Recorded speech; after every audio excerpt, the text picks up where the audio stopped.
forklart på den enkelste mulige måte, sånn at dere får det inn med teskje. Det er mye informasjon som ligger ute, og det er mange som synes det er litt tungvint.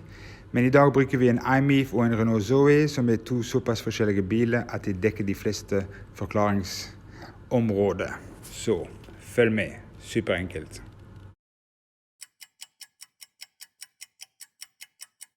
Så når du kjøper en elbil brukt eller nytt, så får du to kabler med. Den første kabel er en vanlig bilkabel med en vanlig støpsel til en vanlig støpsel hjemme i alle husholder, med en klatt på, en boks på. Noen bokser er mer avansert enn andre. På den andre siden er det en bilplugg, og den bilplugg det er enten type 1 eller type 2, avhengig av hvilken bil du har. Type 1 er asiatiske biler, altså Kia, Soul, Mitsubishi iMIF, Nissan Leaf og så videre, og det ser sånn ut. Type 2-plugg er mer til tyske biler, til de nyere type biler. Tesla har de, Renault Zoe har de, Golf har de og så videre. Så type 1 har sånn krok på toppen, type 2 er litt lettere å få låst i bilen, så at de kan ikke stjele den. Så er det greit å lade med den vanlige billader hjemme, som vi kaller også nødlader. Det går helt fint. Det er en del regler som du må følge. Du må se at den henger fint, ikke at den trenger på kabel. Du må ha et eget kurs, maks 10 ampere med en jordfeilbryter type B. Så hvis det er det gjør det, så det er ingen problem for de små elbilene som klarer seg nok. Her går det en annen kabel, og det er til ladeboks ute. Vår lille iMIF har en liten batteri på 16 kW, så dette her bruker kun 8 timer for å lade på en vanlig stikk hjemme. Så det er jo superenkelt og billig. Så den andre kabel som følger med bilen helst, for det koster litt penger, det er en Mode 2 med en Mode 2-plugg. Og disse her også kan du ha i type 2-plugg til bilen, eller type 1-plugg til bilen. Igjen avhengig av hvilken bil du har. Det som er viktig med disse kablene her, at disse har ikke en klatt, for de lader jo av boks. En ladeboks, om du har det i garasje, eller på jobb, eller i parkeringshuset, disse lader derifra. Og de aller fleste nyere biler kommer med de. Når du lader en elbil, så må du passe på at du stapper stikkontakt i veggen før du har den i bilen, og ikke omvendt. Så dette her er en Zoe 40 med en ganske stor batteri, 41 kWh, så vi har sånn en ladeboks. Superenkelt, billig, gir oss 3,6 kWh på 16 ampere. En ganske billig installasjon, men som gir oss litt mer enn 200 km over natta. Som er mer enn nok for de aller fleste av oss. Så billigst løsning med ladeboks, da er det nok denne type. Enkelt ladeboks, litt dum ladeboks. Du kan kjøpe sånn smart ladeboks som du kan ha en app med og så videre, men det er opp til hvor mye penger du vil bruke, sant? Så vi er fornøyd med dette systemet her. Det funker som fjell. Selvfølgelig Zoe har litt problemer i Norge, men det kommer vi tilbake til. Men vi har en TN-nett, så vår Zoe lader perfekt. Etterpå skal vi snakke litt om ombordladeren, men selvfølgelig det er stor forskjell med bilen hvor mye han kan ta imot. Så det hjelper ikke bare å hive masse penger til sånne ladebokser, for ikke alle biler er hjulpet med dette. Så her også, ta ut av bilen, etterpå ut av pluggen. Den kabelen kunne bare hengt inn i, så kunne vi ha en støpsel i postkasse mot regn, som jeg har brukt mye på den andre. Men vi liker å dra ut kabelen og ha i bilen, skulle vi trenge ekstra lading hvis vi er på tur. Her er det litt sånn tricky med AC/DC, selvfølgelig det er musikkgruppe, men det er også noe veldig viktig du må vite. Du må vite hvor mye bilen din kan lade på AC, og hvor mye bilen kan lade på DC. AC er alt utenom hurtiglading, så AC er vanlig plugg hjemme, ladebokser du har på jobb eller i parkeringshuset, alt er AC. Alt må gå via ombordladeren din og gå i bilen, så da må du vite hvor mye bilen din tåler. DC som denne her er jo hurtiglading. Da trenger du ikke ombordlader. Ombordlader tar imot hvor mye strøm han kan håndtere og gjøre om til DC. Så hvis du kjøper en bil, så må det stå AC for eksempel 11 kWh og DC 100 kWh. Det betyr at hvis du plugger han hjemme eller i en parkeringshus, så kan den maksimum dra 11 kWh.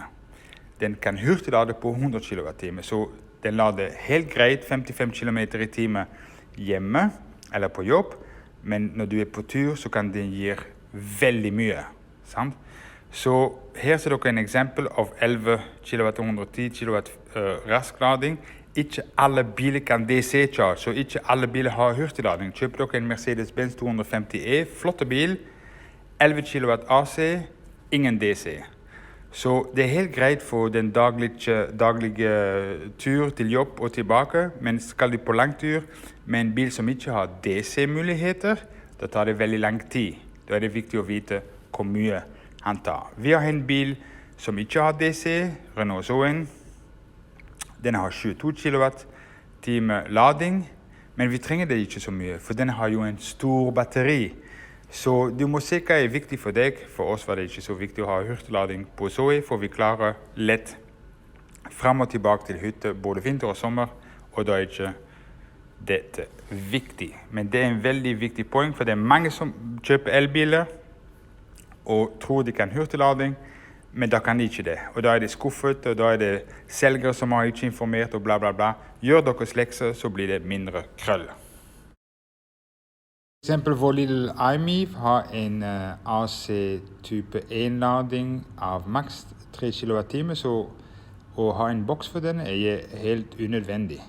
Men den har også CHAdeMO hurtiglading 50 kWh, så den lille rakkeren har en lite batteri, men skal du på tur, så har den mulighet. De andre typer heter jo CCS Combo, og det er jo de nye typer. Normalt lader de med type 2, og hvis de er hurtiglading så heter det CCS, for da har de en ekstra plugg nede. Noen biler som for eksempel Renault Zoe har kun type 2-lader. Tesla også med en annen range. Men hvis det eneste bilen har en plugg som denne her, så kan den ikke hurtiglades. Den kan kun semilade maks til 22 kWh hvis bilen tar dette imot. Zoe tar det imot, Mercedes B-klasse 250e tar det ikke imot. De første smartbiler tar det ikke det hele tatt imot, for de hadde bare 3,6 kW. De nyere gjør det. Så det er jo en ekstra plugg de har rett under, som er lett å se. Tesla, til og med Kia, de fleste nå fremover blir CCS. For CCS kan lade fortere enn 50 kWh. Så dette her er fremtidige plugger.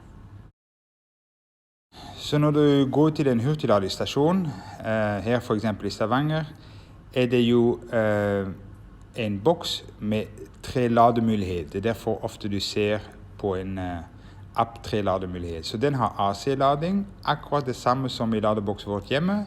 Den eneste her gir han full guffe 22 kW. Så da biler som kan ta det imot, Tesla, Zoe og så videre, de kan bruke det. Men også biler som ikke kan ta 22 kW imot. De kan ta for eksempel 11 kW imot. De kan også plugge på den og få 11 kW. Det som er bra med disse AC type 2-ladingene, de blir fakturert på hva du får av kilowatt. Så det er veldig bra. Så her igjen må dere vite hvor mye biler kan lade på AC og hvor mye kan lade DC. For DC, direct current, det går direkte i batteriet. Så hvis du har en bil med en veldig liten batteri som ikke har mye kjørelengde, men du har DC-muligheter, så er jo problemet nesten løst. Så det er alt for mange som henger seg opp om hvor lenge han kjører. Nei, det er hvor lett han lader. Det er det som er mye mer viktig. Så her har du disse 2 kabler på 50 kW. Dette her er jo CCS kombi, som passer de fleste nye biler, til Golf, til Tesla Model 3 og til og med Tesla Model S nå.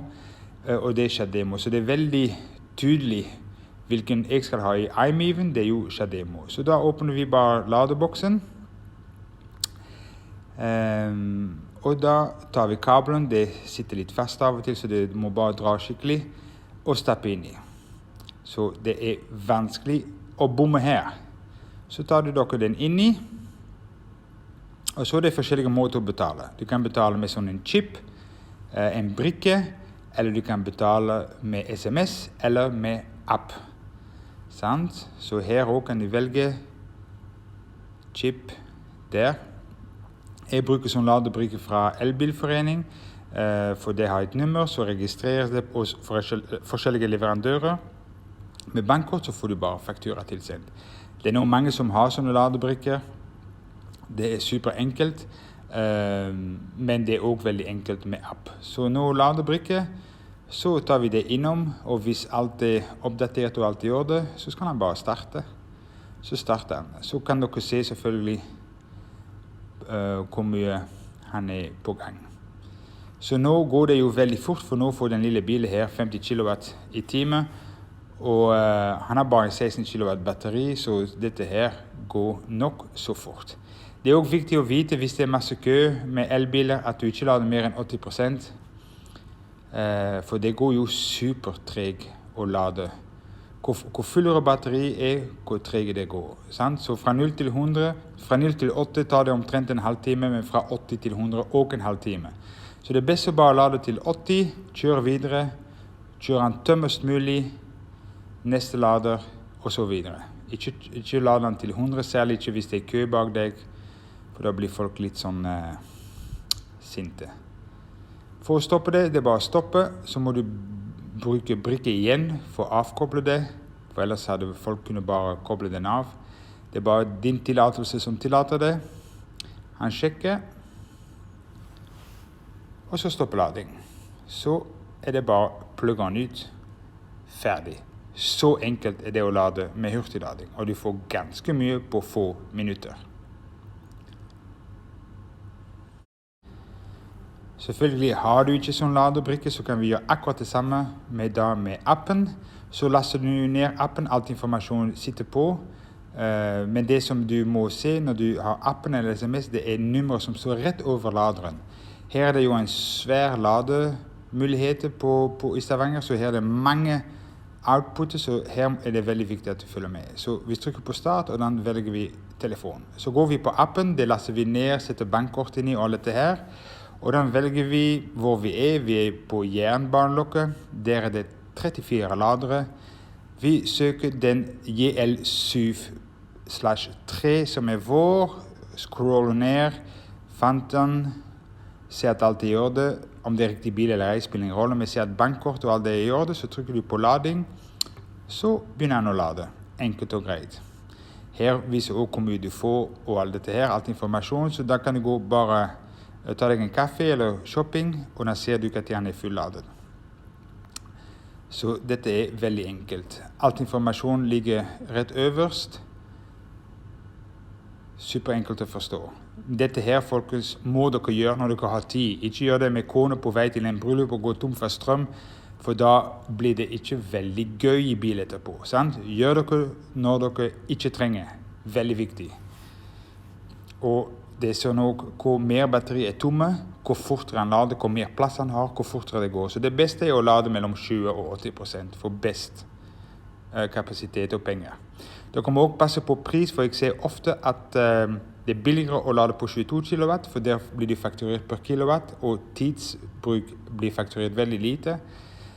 Så jeg har funnet ut at ofte er det ganske billig med 22 kW. Hvis dere har god tid og skal shoppe likevel, så er det greit å stappe den der. Det tar dobbelt så lang tid, men kanskje trenger vi bare 1 time for å gå og shoppe, og da er han ladet nok. Det eneste problem her i Norge, det er Renault Zoe. Altså Renault Zoe trenger jo 400 volt nett, TN-nett. I hele Europa finnes det, unntatt Norge og Albania, så hvis du har en Renault Zoe, så må du ha sånn ladebøtte. Skal du lade hjemme hvis du ikke har TN-nett. Vi har TN-nett, vi har ikke den problemet. Hvis du har IT eller TT-nett, så må du ha en spesiallader som koster deg glatt 15 000. Eller en transformator på siden av ladestolpe hjemme. Så jeg håper dere har lært litt, at det ikke er så vanskelig. Prøv, det er ganske mye enklere enn det ser ut. Det var det for oss i dag. Kos dere, subscribe, lik oss, gi en kommentar. Så snakker vi neste gang. Snakkes!